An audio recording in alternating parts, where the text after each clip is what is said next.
Set those clocks forward tonight. Sorry, maybe one less cocktail will help. Today is March 9th, and you're listening to the Arbitrage Trade Weekend News. I'm your host, Darin Harper, bringing you 3 things you need to know for the weekend and 2 interviews, which are Could Olfactory Therapy Help Patients with Depression? And the Financial Deep Dive with Daniel. And the topic is Understanding Market Makers. Good luck on that. The engine behind financial markets. Also, check out the winner and loser this week in the market. The 10-year fell further to $4.08, and WTI crude dropped below 78. Here's 3 things. Where and how the numbers are created aside, the labor market posted another strong month in February. There were 275,000 jobs created. So how does this break down by sector? The main gain was healthcare and social service, accounting for about 1 in 3 jobs, specifically strong in the ambulatory and hospital services. Not so sure that's good. Second was the leisure and hospitality field, which paints a picture that those with money like to vacation. And third is government jobs, which possibly indicates expansion of our government. I'm not so sure that's good either. As part of his State of the Union address, President Biden has proposed a couple of incentives to help buyers get into homes while they're very expensive. He would like to offer first-time home buyers $10,000 in tax credits, as well as giving those moving out of their starter homes the same deal.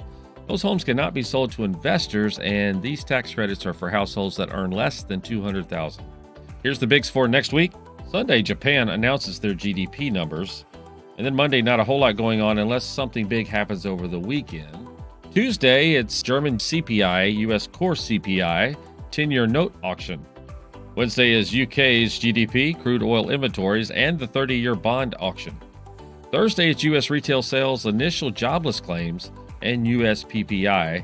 And then Friday, take it off. There's nothing of note going on there. Trade while you sleep across time zones with Arbitrage Trade Assist. Sign up today at arbitragetrade.com. Arbitrage Trade is your trusted source for business, finance, and tech info. My name's Stacy. I'm 57, and I was adopted in 2020. We were adopted in 2019. And we were adopted in 2021. We had a house, and it sounds crazy, but it wasn't a home. The one thing that Jake and Emma brought is it became a home. When I met Dakota, he had just turned 14. You weren't there for the first this and the first that. I missed the first words, but we got a lot of other firsts. Watching her say, oh my God, I cannot believe I got my license. And she's like, I passed. And I'm like, girl. See them grow. It is. They chose to love us. They didn't have to. They chose us. Family. You and you. Kids in the middle. What I thought was a complete life was nowhere near complete, but it is now. Learn about adopting a teen from foster care. You can't imagine the reward. Visit adoptuskids.org. Hi, Caroline. How are you doing? Doing pretty well, Darin. How are you? Great. I just want to welcome you to my new audio cave. It is so nice and quiet in here. I love it. Very quiet. And you know what? It has its own smell. It has this new studio smell. It does, yes. That adhesive. Yes. Oh, yes. I'll walk out of here kind of not straight. So, no, I'm just kidding. It reminds me of, more to the point of this blog, it reminds me of when I worked at a radio station. When I walk in, and I did an internship at a radio station. Okay. And so it takes me back to when I did that many years ago, probably too many years ago. So, what you're talking about, what I think it's called olfactory therapy? Therapy, yeah, yes. or smell therapy. The olfactory system is all the parts in your body that are related to the sense of smell. So your nose and the related parts in your brain. Mm-hmm. And there's been a well-known link between depression and sense of smell.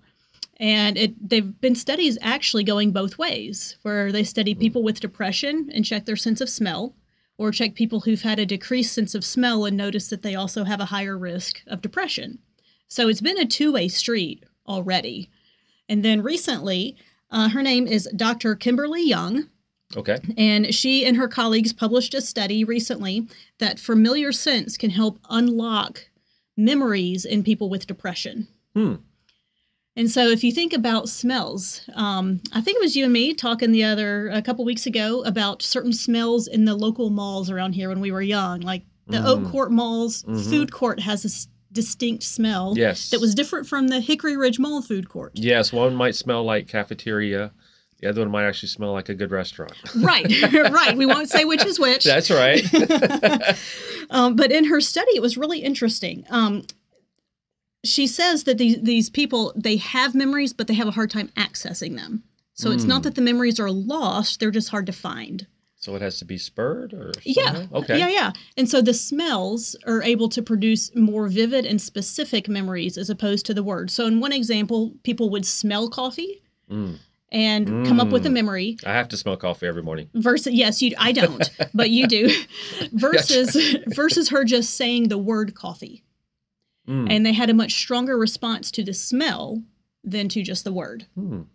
And so they tested, I wrote down here a bunch of the scents that they did, not just coffee, but orange, lavender, vanilla extract, red wine, cough syrup, disinfectant, a very wide range of things. And so they did it with 24 scents and then with those corresponding 24 words. And they found just that they were able to unlock 68% of the participants could recall a specific memory in response to the odors, but only 52% after hearing the words. Wow. So you're saying smells speak louder than words. Yes, smells speak louder than words. Exactly. And we are not sponsored by Airwick, I promise. No, we are not. But we will take any offers. Right, any sponsorship. Because you get a depression if you can't smell the roses, right? Right, and this has also been interesting in the few years after COVID, because, one of the main symptoms of COVID was loss of smell and or taste.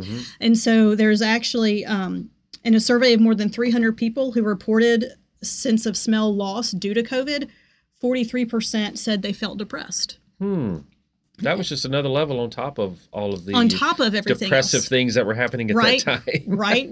We have enough stuff. But going that on. could have been one of the biggest. Absolutely, it could have been. Because when you lose your sense of smell, that can be associated with a poor quality of life, poor hygiene, weight loss. It kind of tends to spiral. And so having this newer study, hopefully that will help increase some research and some possible new therapies as well. So like aromatherapy. Aromatherapy, yes. That's what we're calling it. Yes, right? And that's one thing, one type of therapy. Yes, gotcha. and aromatherapy has been used to help with depression before, but this is just a little more, I don't know if scientific is quite the right word. I'm not trying to, throw shade to aromatherapy. Yes. But it was a very scientific study that showed this link. I gotcha. So a couple different levels of therapy there. Yes, exactly. Yeah. And things like aromatherapy, it's easy enough and cheap enough to try. Well, it's the consumer therapy, I think, because that's what we do. We buy air fresheners that we intentionally or candles to make us happy. Yes, and for smells too. But I mean, just to make us happy, because there's certain ones we buy. I think because we associate it with something that we've experienced great in the past. Right. So it kind of sounds like that. Exactly. Even I think about just having this conversation, candles I buy at home. I buy the vanilla and the fresh baked cookie type scents. Right. I don't love the floral scents as much. So right. Absolutely. But it makes me happy. Well, Caroline, I appreciate you coming in with all like you always do, the good facts and figures and things to back up what you say. You know me. Because as a teacher, you definitely I know to do that. Yes. It's like your verbal footnotes. Absolutely. And just one last thing, folks, don't forget to set your clocks back tonight because it is Saturday. And you might need some extra aromatherapy to help you feel better tomorrow about maybe it. Maybe blow in some coffee into your nostrils there for those of us that wake up and need to wake up earlier than we want to. There you go. All right. Thanks, Caroline. You have a good weekend. You too. Women are bad with money.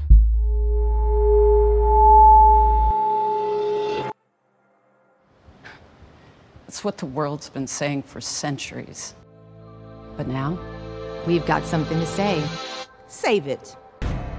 Save the old-fashioned advice, the empty excuses. It's all worthless, unlike us.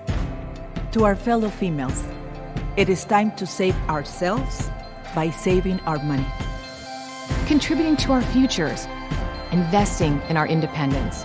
Until we're no longer 80% more likely than men to live in poverty in retirement.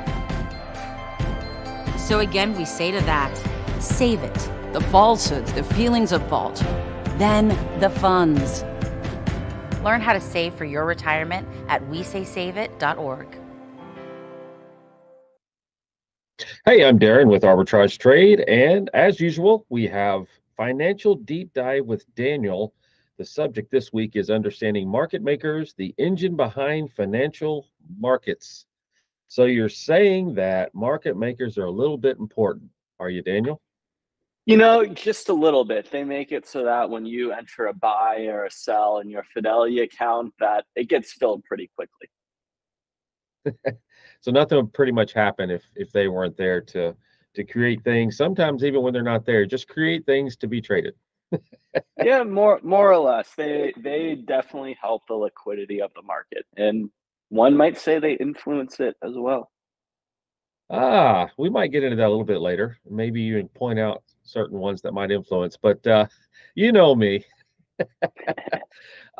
So you've had a background, obviously, in investment banking, is how we'll put it, and specifically with hedge funds. Yes or no? I've dealt with them. I've been on the institutional investing side for sure. Gotcha. I don't have a little button to push, a boo button or anything like that. So I'm sorry. No soundboard for that. I need no to get Kramer soundboard. Buy, sell. No, I don't. As a child, I was obsessed with that thing. I wanted one. Oh, I know. And I still wonder if actually those buttons connect directly to a sound source, or if anytime he pushes any button, they've got it programmed that they're going to do it behind the scenes. Yeah. One of the great questions in life. All right, here's my question then. Have you directly or indirectly worked with market makers? Not directly. They're more of a, I'll call it a part of the organization that keeps with themselves. They're a little secretive, if you will. No, you don't say. All right, so are market makers more people or programmers nowadays? They're both. They're definitely, from the ground up programmers creating different algorithms to make sure that there is liquidity in the market of buying and selling particular stocks that they hold and making sure that they can make a profit. And, that does go up to a human level of when, big moves are happening in the market that, some human intervention is there when needed. But, on the day-to-day immediate execution, you're looking at a computer doing a lot of it.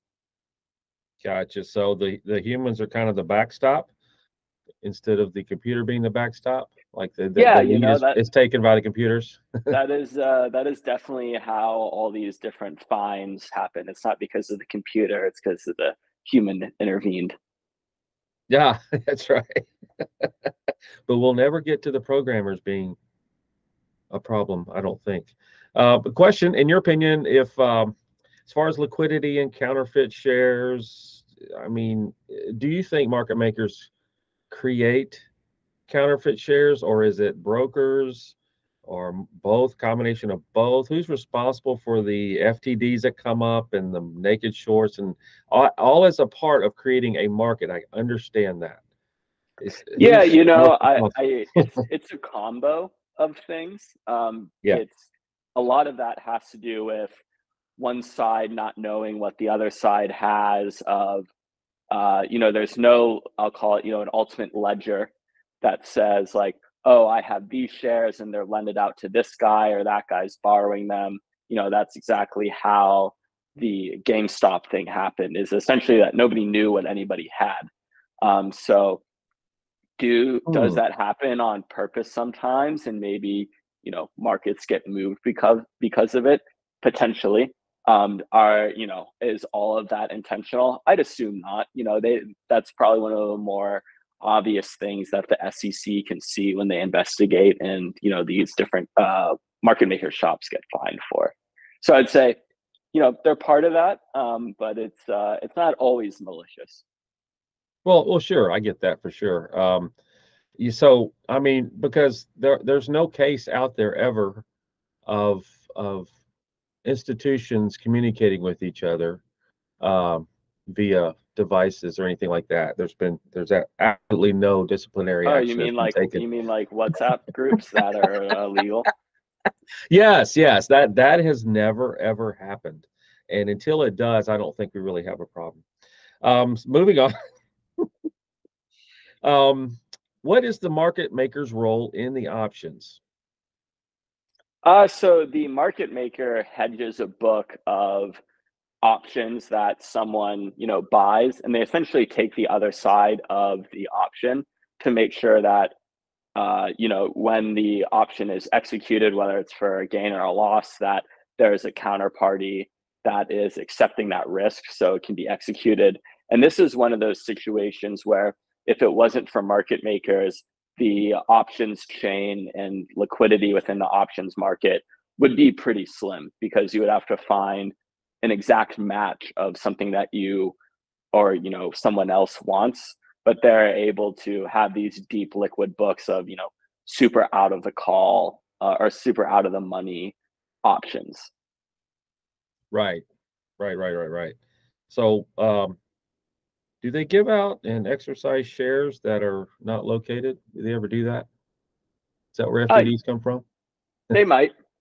Maybe naked shorts come from the puts that are reached each week. I mean, I'm still trying to learn the whole thing, of course, and just if there's any information you have on that. I mean, market makers do carry an inventory of the stock, right? So at all times, They are trying to make a profit on the spread and not hold any exorbitant amount of risk that may come. I would have to imagine that, there is some of that. I don't know the exact rules that are, they're held to as far as that goes, but I'd have to imagine a lot of naked shorts are probably some pretty big institutional or hedge fund investors, as that's a, pretty risky option. And I think market makers like to have the least amount of risk possible with the most amount of upside. Sure, of course. That being said, doesn't mean it doesn't happen, with a Citadel that can see, the flow on one end of their market making book, and then on the other side of their hedge fund book, maybe see, oh, this is a pretty guaranteed naked short to have on based on flows. And, they might be the ones doing that with the inside scoop. Gotcha. Well, you did say Citadel and our favorite person, Ken Griffin, and they did start, I did a little homework. They did start in 2002 as a market maker and have become the largest market maker on the New York Stock Exchange. Imagine that. And actually, they're just by expanding into other areas, they have become just a behemoth because they have like hedge funds. They're the largest options market maker. They did trade futures, options, currency, treasury bonds. And lately there's been big news about the treasury bonds and them shorting. There's corporate debt trading, investment grade trading. I mean, they do it all. And I guess one of the concerns people have is the fact that they do it all.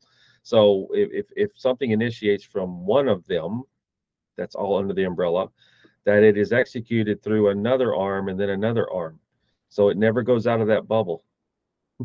Yeah, it is definitely, in my opinion, a conflict of interest for a market maker. And I believe they make, it was either 80 different products or markets, so you named a bunch of them that are more US related, but I believe they work in a bunch of different markets as well.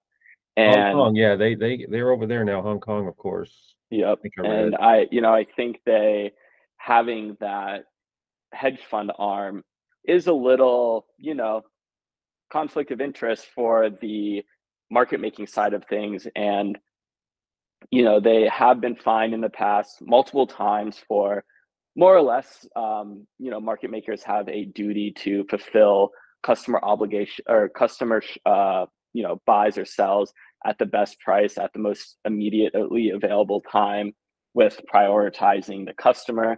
And they have in the past got in trouble for filling their own orders first at the best available price, or, halting trading, different things like that, which have trading during halting, yes. Yep. And they have, been fined hundreds of thousands of dollars, which is, peanuts compared to the billions they make every year. Exactly. The question I always ask anytime that comes up is, okay, they were fined $1 million, but how many billions did they make off of, whatever it was they were doing? So, we'll take the P&L line item. It doesn't say it like that, but I think it's baked into basically doing business, and until something more intense like a jail time here and there, I just think it'll it'll obviously keep happening. I know 2014 they started with the interest rate swap. So what is an interest rate swap? So that is a product where essentially you can buy, an instrument that is a derivative of current interest rates. And if you think they're going to go up or down one direction, you can buy that product to profit in the direction you think they're going to go. Gotcha. Well, I don't want to dive in. Interest rate swaps are, they're like credit default swaps. They're one of the more complicated products. Yeah, that's a whole nother, the credit default swaps and what's happening there would certainly be a whole nother talk, if you will.